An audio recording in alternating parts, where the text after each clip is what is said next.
Hi, Henry. How are you doing? Hey Mel, I'm doing great, thanks. How are you doing? I am very well. What are the news? Well, this week started out with the Meghan and Harry story. So there's still a lot of fuss and carry on about it. It certainly ruffled feathers. So maybe we can talk about that. Yes, yes, yes. I agree with you. There are some concerns or a lot of criticism about the way the royal family is approaching to the race. Yeah, you froze up there for 2 seconds, Thank you. approaching to the race. That's Yeah. approaching to the race. So I have seen a news story long ago. Again, it was, I think, in the British press. Before Meghan Markle gave birth to her baby, they put a picture of uh, parents holding the hands of a monkey. I think this was the worst picture that someone can imagine for any mother or any human being. Yeah, Yeah, have yeah. you seen that The, picture? no, I haven't. I Oh, haven't. you But are lucky. yeah, It is still available. It's on the internet. It is frustrating, but since then, I believe this approach was quite prevalent with the royal family. I mean, uh, of course, they didn't talk their viewpoints directly to the press, but in their hearts and in their minds, they were quite racist against Meghan Markle, and for no reason. I yeah, mean, for no yeah, rational reason. yeah. And Well, a lot of this doesn't surprise a lot of people of color. Yeah. uh, together with my wife, we had a conversation about Meghan Markle and her joining to the royal family, and she asked me what I'm thinking about it, and I said the royal family should be very happy because now they have a very valuable artist joining to their family, and she's quite skilled person. She has a very big artistic success in Hollywood and all around the world. The TV show Suits was a big hit for maybe one of the best TV shows of last 10 years, in my opinion. And Mm-hmm. so I was imagining or considering Meghan Markle uh, as a very valuable artist. However, royal family looked like they just saw the skin color of her. That was it. I mean, they never Yeah. had the chance to understand the real value of this woman, this young woman. Yeah. Well, I think a lot of this comes down to the institution, so it's not like the royal family saw just the skin color. It's like there are 1,000 employees in the institution, Mhm, and if 800 of them feel the same way, but 10 of the royal family members feel a different way, mhm, what will still come across is what 800 people feel like. mhm, And I'm sure that's how Meghan experienced the whole thing, because mhm, on a day-to-day basis, she doesn't interact with the queen, she doesn't interact with her father-in-law, but she interacts with the staff. And they have a lot of attitudes that are ingrained. I mhm, mean, this has come along for centuries, and mhm, so for the first person of color in this uh, period of time, mhm. um, to come into an institution like that, of course there will be people that will still, discriminate against her, even though they may feel that they are not racist and they don't discriminate. Um, it's I think. these subtle things that really come across, and that someone like Meghan, who's very intelligent, Mhm, obviously will pick up. And also, I'm sure she's very outspoken. She wouldn't keep quiet if she felt offended in any way, even in the mhm, slightest way. mhm. So, So it's very interesting. I was a big I wouldn't say a royal fan, but I was fascinated by the institution. And I have to say that for me personally now, I have made a complete 180-degree switch, where after the interview, I really do firmly dislike the institution. Henry, but I also remember days of Diana, and there had been a lot of controversy against Diana as well in 1990s, right after she got married to Prince Charles. And even at that time, I mean, the skin color of Diana was the same, but she was kind of a different class. Not she didn't have royal roots, if I remember right. And so royal family is kind of against anyone that is coming from another class and forget about another ethnicity or with from another skin color. So they have they have always been quite racist. And historically, you know, United Kingdom has like four units like Ireland, Welsh, and Scotland, and England. And I believe English people are even racist against Scotch people, Welsh people, or Irish people. And culturally, they produced thousands of jokes, negative stories for these nations as well.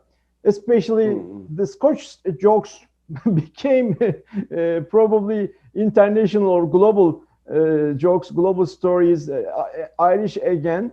So even in their hinterland, in their own soils, they were quite racist against each other. I mean, even the other ethnicities living in the same soil, same ground.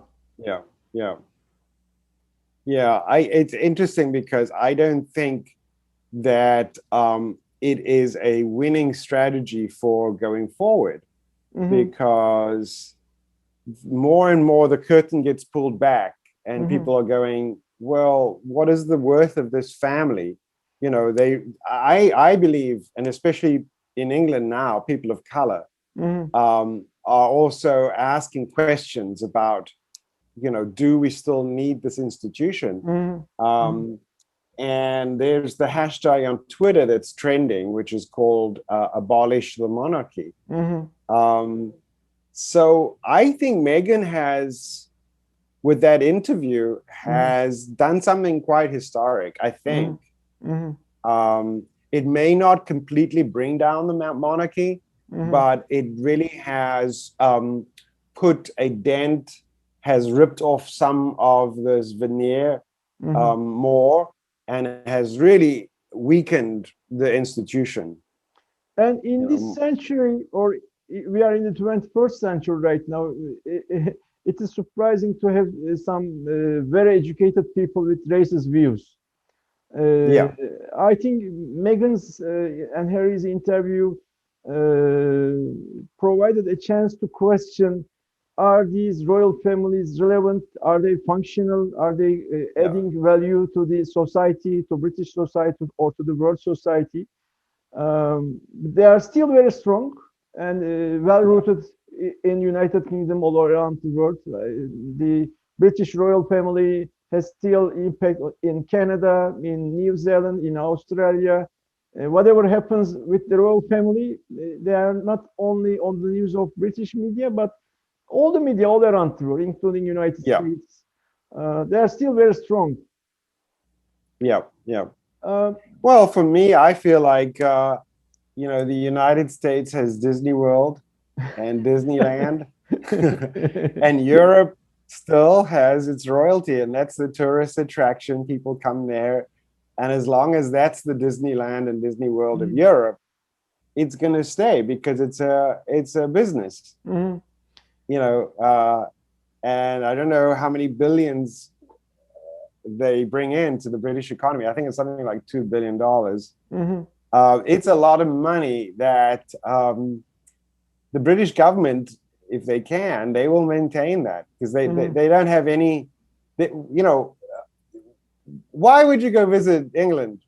You know, one of the big things is to go and see the palace and hopefully bump into some royalty. I mean, there are castles there, but then there are castles all over Europe. What else is there? I don't know. What else has Britain got that you would want to go visit for? Yeah, I agree with you. The royal family has a tourism function or business function or economical function. Yeah. They are creating an attraction for the whole United Kingdom, but especially London because of Buckingham Palace, all these royal British soldiers, their ceremonic walks and everything, the horses, etc. And for sure, all royal families have some kind of touristic attraction for these countries. So there's an economical function. And on the other hand, it's an entertainment at the same time. For the press, when they give place to the news stories of the royal family and royal family members, it is not just touristic, but it's an entertainment. They are talking about Queen or the other members of the royal family just to attract attention of the people. So people are reading, are discussing, they're kind of having fun. What they are reading or discussing is not adding, in my opinion, a cultural value, but it is entertaining. Yeah, it's a soap opera. Yeah. And, what did Prince Andrew do now, and what is Kate wearing today, and you know what's happening with yeah, exactly. It's a real world soap opera. Yeah. It's and also I had done some reading, and I discovered that royal family, not only British royal family, but all other royal families have something in common. They have a political function. They are kind of fulfilling the gaps of Western democracies. I remember what happened during the coronavirus.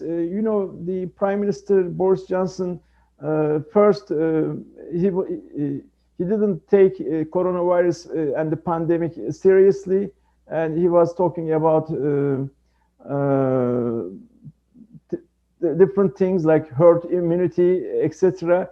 And very soon he became sick. He was infected, and I think when he was taken into the hospital, the Queen made an announcement. Boris Johnson is in the hospital, but our physicians are taking care of him. And she tried to reassure the country.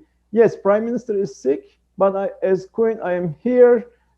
I mean, I think what she did played a role in reassuring and calming down the British society at that time. Yeah, it's actually a lot more formal than that. I don't know if you ever saw the British documentary, BBC documentary made in 1969, which is banned from being broadcast. I was able to watch it last week. And in the documentary, the claim is definitely made that just like in the United States, you swear your highest authority is the Constitution. Every soldier swears their oath to the Constitution, not to the president, right? So the Supreme Court evaluates laws against the Constitution. So the Constitution is at the top of the hierarchy in the United States, right? Correct. Soldiers swear to it. The Supreme Court acknowledges and evaluates laws against it, etc. Well, in England, what happens is that the Queen is that highest authority, and every soldier swears their allegiance to the Queen, not to a constitution and not to a British Prime Minister. So as long as the Queen is there, there can be this is what the documentary sort of claims at the very end, is that there can be no dictator that tries to step in, or no military general that can claim you know, or take over as a coup or a military dictatorship, because every soldier has and does swear allegiance to the queen. So that is the other sort of constitutional, if one can put it that way, function of the monarchy, is to ensure non-dictatorship by military, in a way. But at the same time, Queen is playing a leadership role. Even the country is formally run by prime minister and the government. The Queen and the royal family is always there, but especially Queen is playing a very solid role in times of crisis. Yeah, she appoints the prime minister. The prime minister gets elected, but he will not be prime minister until he meets with the queen and she appoints him. So she definitely plays a leadership role. But, you know, a lot of people are questioning that is by right of birth, right? So William and Charles will also take that role, but it's for no other reason, if it was not for the birthright, you know. So, of course, the birthright is questionable, because in today's world we are looking for merit, and the blood doesn't guarantee the merit for leadership positions. But there are also some explanations in today's world. All these royal family members are well educated, very well educated actually, speaking different languages, getting a very good education in royal understanding, maybe not like a formal education. I mean, I think Prince Charles is a graduate of Cambridge. We can check it from Wikipedia later. But it doesn't, of course, a Cambridge education doesn't guarantee a good leadership, but it's a ground, it's a base. So even it comes by the birthright, we may have someone who is also educated. However, this doesn't bring ethics to the table. Meghan Markle, I think recently in her interview, she said, she talked about working. So I don't know if one can be a leader without working a single day in their life.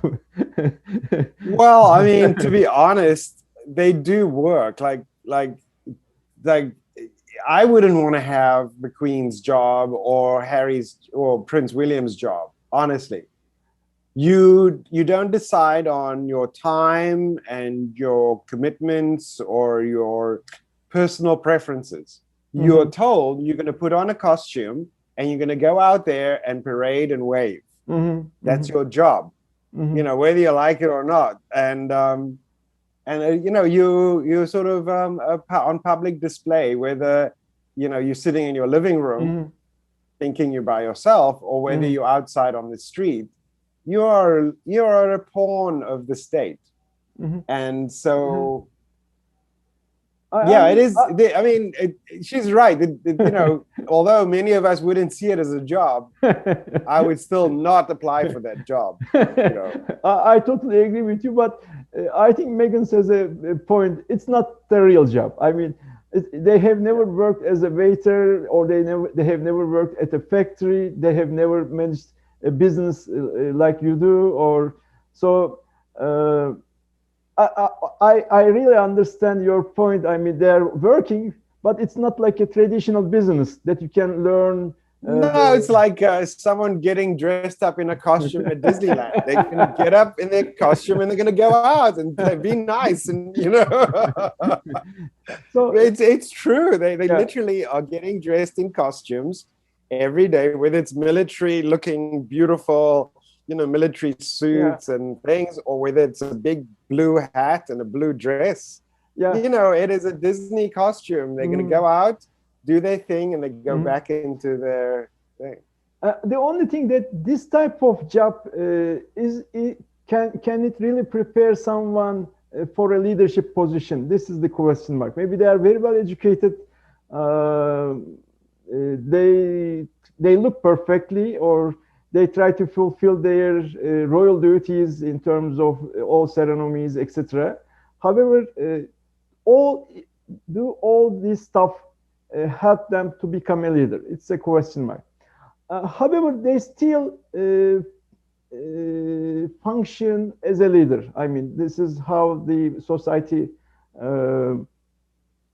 approach to them. However, we have some other royal families in Europe. Spain has still a monarchy. Netherlands is still a monarchy. Monaco, the very famous one, is still a monarchy. Japan has its emperor.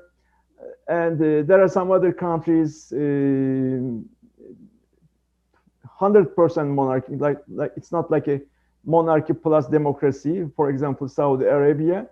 And I think Lesotho in South Africa, Southern Africa, is also a monarchy. So, I don't know it. Yeah, but so we've got about 3 minutes left in our conversation. So since our program is called What's Next, what do you think is going to be next as a consequence to Meghan and Harry's interview? I believe there will be a gradual consequence. I mean, I don't think in a couple of years all these royal institutions will be abolished or erased from the world. They will remain to stay, but probably maybe in 50 years' time, there might be quite different things that we can expect. Because together with the technology, together with all the information are becoming available, I don't think these institutes will have more power to remain on the world. This is my expectation. Yeah, no, I agree with you. I think Meghan has taken a brick out of the wall that provides stability to the monarchy. And, you know, the more bricks are taken out, the weaker the institution becomes. But certainly it might be that it wasn't one brick, but a few bricks that were taken out this week. And certainly in my personal opinion, I used to love, you know, watching and being fascinated just for entertainment purposes. But now after that interview, I really have lost respect. One couple of last sentences. Together with this, if I remember right, the Prince Andrew's relationship with Jeffrey Epstein, or very recent development, the Spanish royal family members went to Dubai to get vaccinated before the Spanish society. And all these stuff are becoming publicly available. We know about this. And we don't have any more tolerance to tolerate these people. And even if we have, gradually we will bring this tolerance level to the ground zero. Okay, Henry, it was a interesting conversation about talking. I have never imagined to talk about the British royal family in my life. I know. It's Harry and Meghan's fault. Okay. No, it was good. It was a good conversation. Thank you. And I look forward to us catching up soon again. Okay. Bye-bye. Bye.